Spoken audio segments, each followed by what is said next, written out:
Hello दोस्तों, स्वागत है आपका अपने YouTube channel Rohit Goswami law classes में।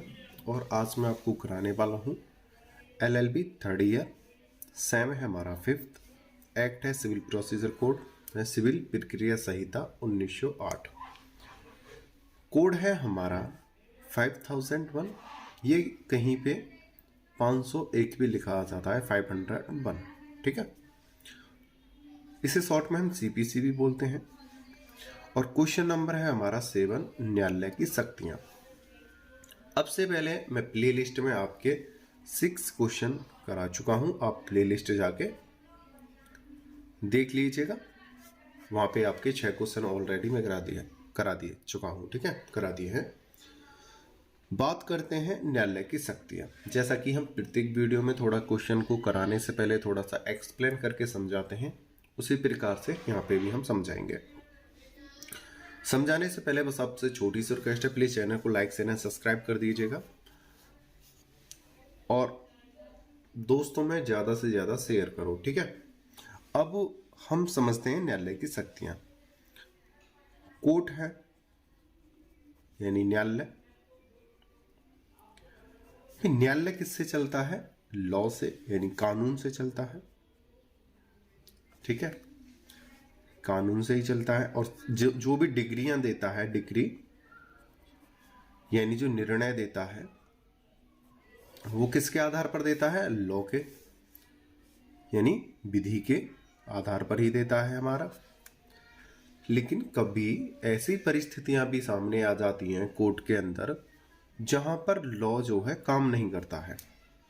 वहां पर अपने सद्विवेक के अनुसार, परिस्थितियों के अनुसार या आपात स्थितियों के अनुसार, या कोई ऐसी घटना है जो उस पर लॉ काम ही नहीं कर रही है, यानी वहां पर जो बैठे हुए जज हैं, जो कोर्ट में अधिकारी हैं, वो अपने विवेक के अनुसार क्या करेंगे? न्याय देंगे।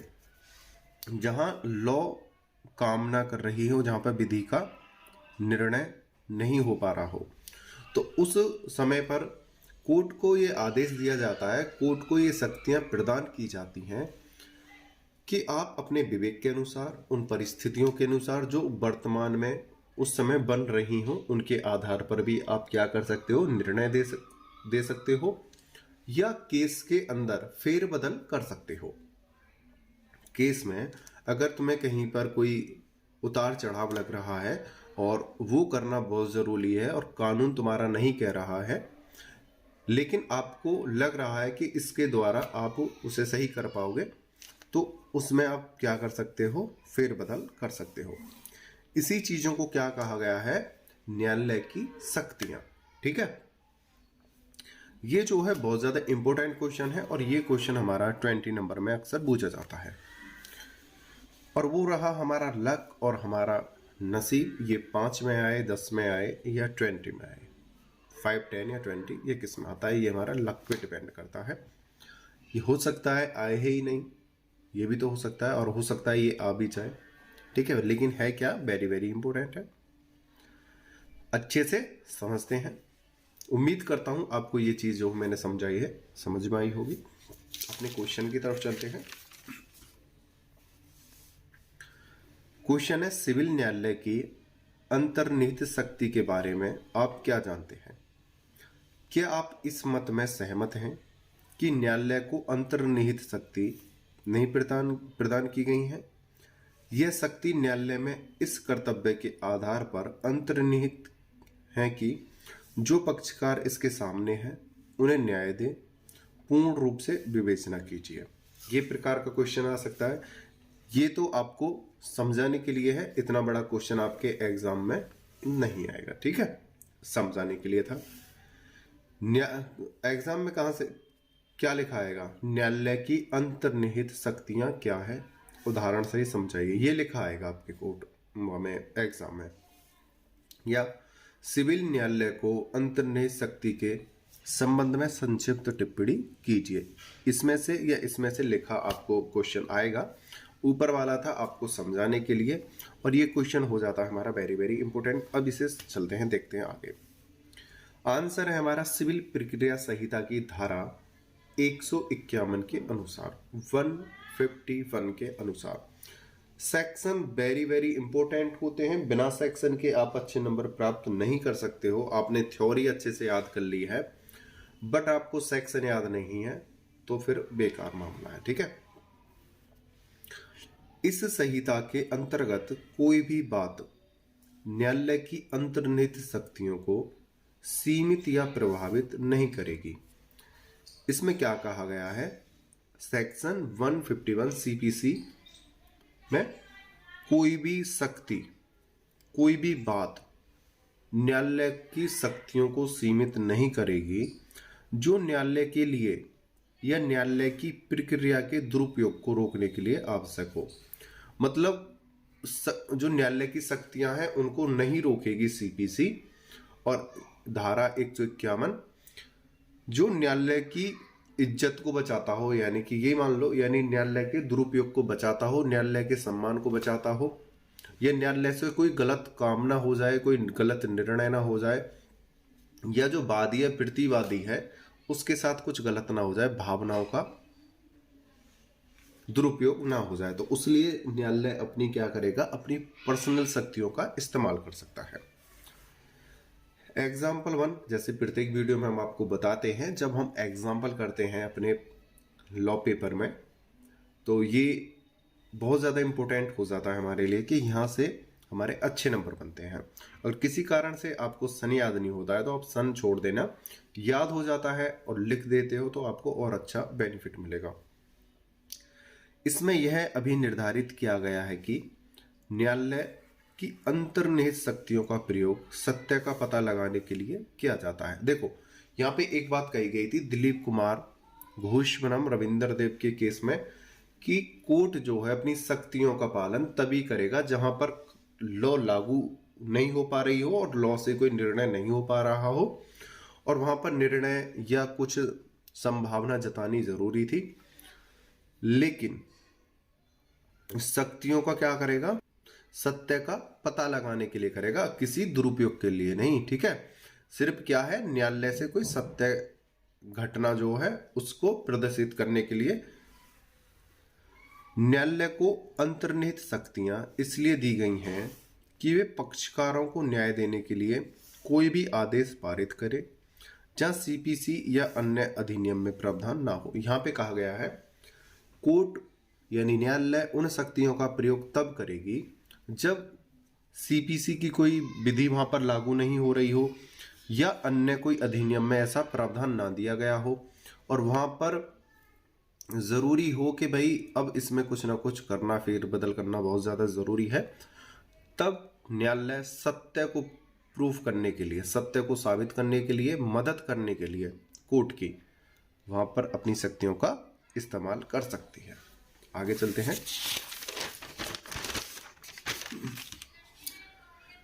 विधि के सभी विषयों को सम्मिलित किया जाना संभव नहीं होता।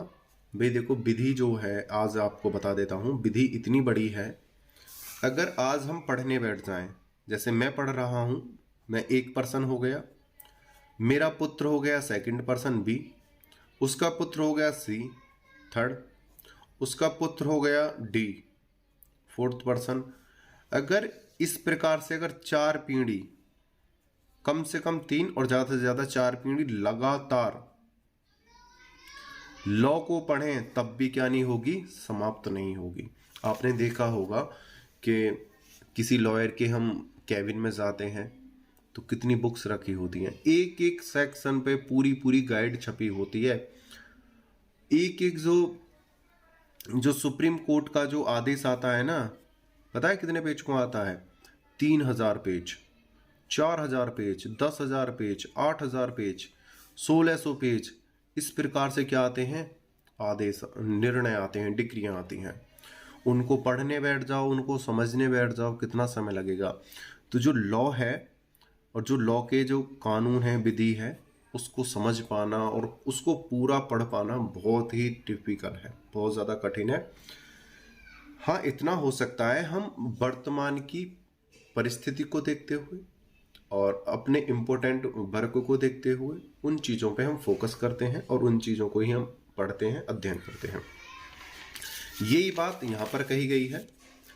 विधि के सभी विषयों को सम्मिलित किया जाना संभव नहीं होता। जितनी विधि है उसको एक जगह उपस्थित किया जाना या एक साथ उसे पढ़ा जाना संभव नहीं है। अगर सपोज करो कोई कोर्ट एक ही केस में निर्णय देने बैठ जाए और वो सारे लॉ को यानी विधि को पढ़ने बैठ जाए, तो मुझे लगे पहले तो 30-40 वर्ष उसको पढ़ने में लग जाएंगी और उसके बाद वो कोई डिसीजन होगा उसके बाद, है ना। तो यहाँ पे कहा गया है संभव नहीं होता। इंपॉर्टेंट तथ्यों को देखा जाता है, केस की मोटी मोटी चीजों को देखा जाता है, क्योंकि विभिन्न परिस्थितियों में उत्पन्न विभिन्न मामलों के लिए विधि में व्यवस्था करना असंभव बात है। विधि में व्यवस्था करना असंभव बात है। अतः ऐसे प्रश्न का निराकरण करने के लिए न्यायालय को कुछ शक्तियां दी जाती हैं। जब ऐसा, हालांकि ये नहीं है कि सभी केसों में ऐसा होता है कि वो जो न्यायालय के अधिकारी होते हैं, जज होते हैं, उन्हें लॉ की नॉलेज ही नहीं है। उनका कहने का मतलब ये है कि कुछ चीज ऐसी होती हैं जहां पर लॉ काम नहीं करती हुई दिखाई देती है और वहां पर निर्णय देना बहुत ज्यादा जरूरी हो जाता है, या उसमें काम करना केस में बहुत ज्यादा जरूरी हो जाता है। तब वहां पर ऐसी व्यवस्था नहीं है विधि में, तब वो क्या है, अपना विवेक इस्तेमाल कर सकते हैं। ऐसे प्रश्नों का निराकरण करने के लिए न्यायालय को कुछ शक्तियां दी जाती हैं, जिन्हें हम न्यायालय की अंतर्निहित शक्तियां कहते हैं। ये शक्तियां न्यायालय को साम्य, न्याय एवं शुद्ध अंतरण के आधार पर वादों का अवधारण करने के लिए सशक्त करती हैं, यानी प्रदान करती हैं, लागू करती हैं।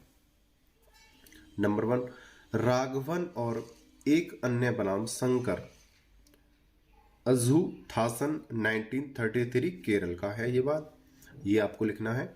दूसरा है श्रीमती इंद्रावती देवी बनाम बुल्लू घोष 1990 केरल। ये 2 केसेस हैं हमारे इससे रिलेटेड, सही है। आगे चलते हैं। न्यायालय की अंतर्निहित शक्तियां बहुत असाधारण मामलों में ही प्रयोग की जानी चाहिए। यहाँ पे कहा गया है, देखो ऐसा नहीं है कि कोई भी केस आए और वहां पे न्यायालय अपनी शक्तियों का इस्तेमाल करने लग जाए, नहीं। अंतर्निहित शक्तियों का इस्तेमाल तब किया जाता है जब कोई अन्य रास्ता विधि के अलावा नहीं दिख रहा हो, कि विधि में इस प्रकार का कोई रास्ता हमें दिखाई नहीं दे रहा है, तब उन शक्तियों का प्रयोग किया जाता है। ये शक्तियां उन्हीं मामलों में प्रयोग की जा सकती हैं जबकि ऐसा करना न्याय हेतु या न्यायालय की आदेशिका के दुरुपयोग को रोकने के लिए आवश्यक हो। देखो, अंतर्निहित शक्तियों का प्रयोग कब किया जाता है, ऐसा ना हो कि हम जो कार्य करने वाले हैं और विधि में वो दे नहीं रखा है, या विधि में बहुत ज्यादा टाइम लग जाएगा, और अगर हम इस प्रकार से कार्य नहीं करते हैं तो उद्देशिका जो है हमारी और जो न्यायालय है उसका क्या होगा, दुरुपयोग होगा, उसकी अवमानना होगी, उसका क्या है, जो कार्य करने के लिए जो विख्यात है वो क्या होगा, गलत साबित हो जाएगा। तब उस प्रकार की अंतरिक्ष शक्तियों का प्रयोग किया जाता है। न्यायालय इस धारा के अंतर्गत पारित आदेशों को बदल नहीं सकता। जो आदेश होते हैं उन्हें बदल नहीं सकता है। जो कोर्ट के अंदर जो विधि के अंदर दिए आदेश हैं उनको तो बदल नहीं सकता है।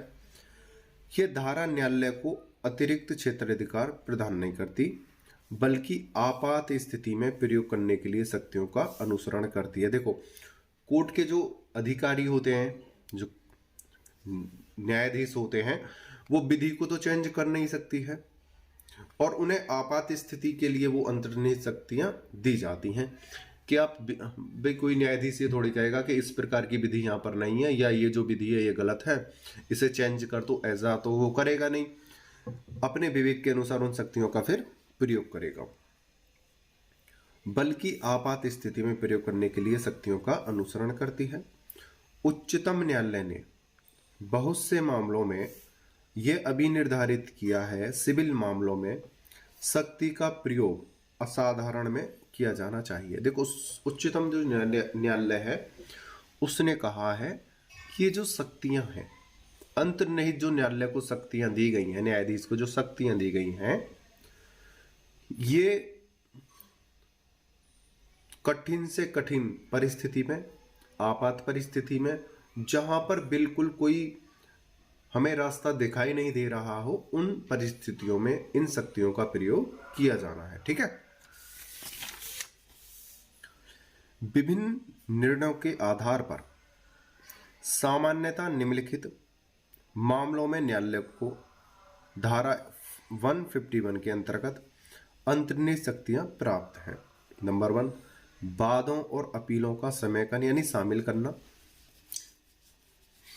दूसरा, बाद में पक्षकार को बढ़ाना या परिवर्तन करना।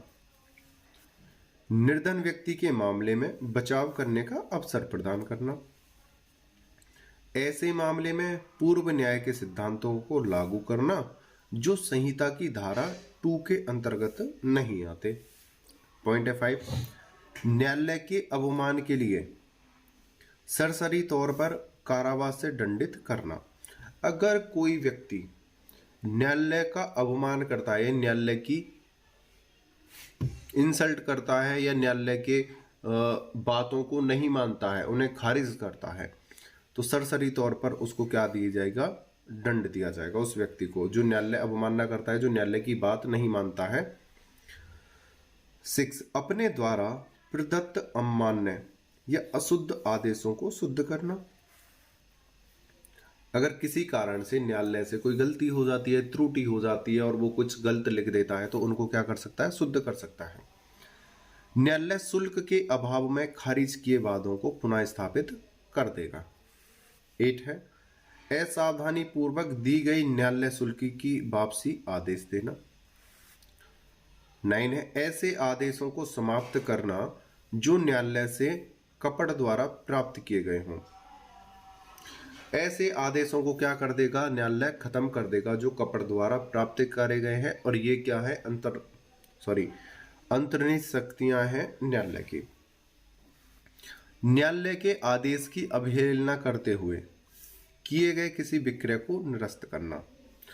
जो न्यायालय के आदेश की अवहेलना करता है, उसे नकारता है, उसे मानने से इनकार करता है, उसे क्या कर देगा? न्यायालय निरस्त कर देगा।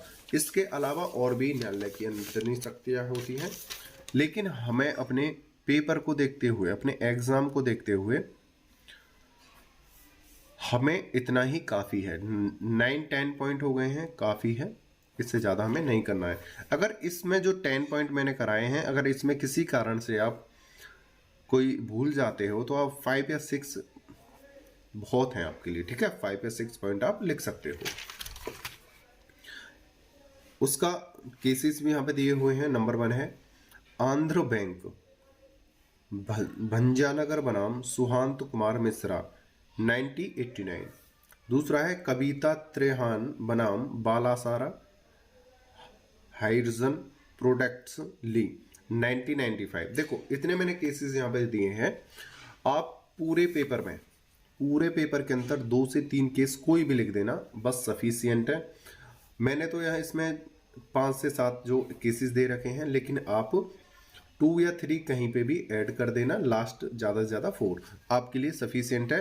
नहीं तो बस 2 या 3 केसेस आप डाल देना। ठीक है, यहाँ पे देखो ये जो निष्कर्ष है यहाँ पे नहीं आएगा, ये गलती से हो गया है। अगर आप नोट्स बना रहे हो, ये जो निष्कर्ष है सबसे बाद में आएगा। और देखो मैंने यहाँ पे एरो बना दिया है, ये जो चीज़ है ऊपर आएगी, सेकंड केस के बाद जस्ट ये आएगा। ठीक है, सेकंड केस के बाद क्या आएगा? ये जहां से मैं पढ़ना स्टार्ट कर रहा हूं, और जो ये निष्कर्ष है सबसे लास्ट में आएगा। एग्जाम्पल सहारा इंडिया रिपल एस्टेट कॉरपोरेशन ली बनाम securities and exchange board of India 2012 Asian supreme court. इस मामले में उच्चतम न्यायालय द्वारा यह अभी निर्धारित किया गया है कि सेक्शन 151 के अंतर्गत अपनी अंतर्निहित शक्तियों के अधीन न्यायालय द्वारा नंबर 1 न्यायालय की कार्रवाइयों के प्रकाशन पर रोक लगाई जा सकती है। जो न्यायालय के जो कार्रवाई हैं उन पर क्या लगा सकता है? रोक लगा सकता है। दूसरा क्या है? न्यायालय के अवमान के लिए दोषी व्यक्ति को दंडित किया जा सकता है। जो न्यायालय की अवमान यानी जो न्यायालय की मर्यादा को भंग करता है, न्यायालय के आदेशों को नहीं मानता है, उसको क्या किया जाएगा? दंडित किया जाएगा। इसके बाद अब हमें क्या करना है, निष्कर्ष लिखना है अपना। ये एरो भी मैंने बना दिया था। निष्कर्ष, दीवानी प्रक्रिया संहिता सर्वगुण पूर्ण नहीं है, इसलिए जहां ऐसे मामले उपस्थित हों जिन पर फैसला देने के लिए इस संहिता में व्यवस्था नहीं है, वहां न्यायालय अपनी उपरोक्त अंतर्निहित शक्तियों का प्रयोग करेगी। इसमें निष्कर्ष में कहा गया है, बहुत ही सिंपल लैंग्वेज में है, जो सिविल प्रक्रिया संहिता है, दीवानी प्रक्रिया जो संहिता है, अपने आप में पूर्ण नहीं है। सही है। अगर किसी कारण से सिविल प्रक्रिया संहिता में ऐसे प्रावधान नहीं है जहां से निर्णय हो सके या जो कार्रवाई है उसको कंटिन्यू किया जा सके, तब जो न्यायालय है अपनी अंतर्निहित शक्तियां, जो अपने मन से जो उसे लगता है उचित कि इससे सत्य घटना का पता लगाया जा सकता है या इससे सही निर्णय हो सकता है, अपनी शक्तियों का क्या कर सकती है, इस्तेमाल कर सकती है और केस को आगे बढ़ा सकती है या उसमें निर्णय दे सकती है। उम्मीद करता हूं ये वाला जो क्वेश्चन है हमारी एजुकेशन नॉलेज के लिए, लॉ एजुकेशन के लिए वेरी वेरी इंपॉर्टेंट था और प्लस हमारे एलएलबी एग्जाम के लिए वेरी वेरी इंपॉर्टेंट था। देखो कितनी इंपॉर्टेंट बात हमारे निकल के आई थी कि न्यायालय को भी शक्तियां होती हैं विधि से अलग, कि वो अपने विवेक के अनुसार भी क्या कर सकती है, कार्य।